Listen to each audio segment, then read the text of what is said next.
ইসলামপুর মহকুমা শাসক দপ্তরের ইলেকশন সেলের পরিচালনায় কিশলয় মঞ্চের নতুন ভোটারদের সচেতন করার লক্ষ্যে আয়োজিত হলো বসে আঁকো ও কুইজ প্রতিযোগিতা।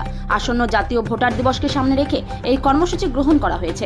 উপস্থিত ছিলেন ইসলামপুরের মহকুমা শাসক প্রিয়া যাদব, মহকুমা তথ্য ও সংস্কৃতি দপ্তরের আধিকারিক শুভদীপ দাস সহ নির্বাচন দপ্তরের আধিকারিক ও কর্মীরা উপস্থিত ছিলেন। মহকুমা তথ্য ও সংস্কৃতি দপ্তরের আধিকারিক শুভদীপ দাস বলেন, প্রতি বছরে ভোটারদের সচেতনতা করতে বিভিন্ন উদ্যোগ গ্রহণ করেন জাতীয় নির্বাচন দপ্তর। সেই মতো নতুন ভোটারদের সচেতন করতে জাতীয় নির্বাচন দপ্তর পক্ষ থেকে বিভিন্ন কর্মসূচি গ্রহণ করা হয়েছে।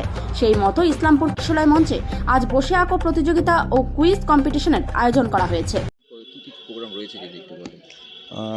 আমরা জানি যে 25শে জানুয়ারি আমরা জাতীয় ভোটার দিবস পালন করে থাকি। তো আমরা সারা বছরই ভোটারদের সচেতন করার জন্য বিভিন্ন ধরনের কার্যকলাপ করা হয় ইলেকশন কমিশন অফ ইন্ডিয়ার পক্ষ থেকে। তো আমাদের ইসলামপুর মহকুমা শাসকের যে দপ্তর রয়েছে, তার যে ইলেকশন সেল, তাদের পক্ষ থেকেও যে এসভিপ অর্থাৎ ভোটারদের অ্যাওয়ার করার জন্য, ভোটারদের সচেতন করার জন্য যে প্রোগ্রাম আমরা সারা বছর নিয়ে থাকি, তারই একটা অংশ হচ্ছে আজকে কুইজ প্রতিযোগিতা, প্রশ্নোত্তর প্রতিযোগিতা এবং বসে আঁকো প্রতিযোগিতা।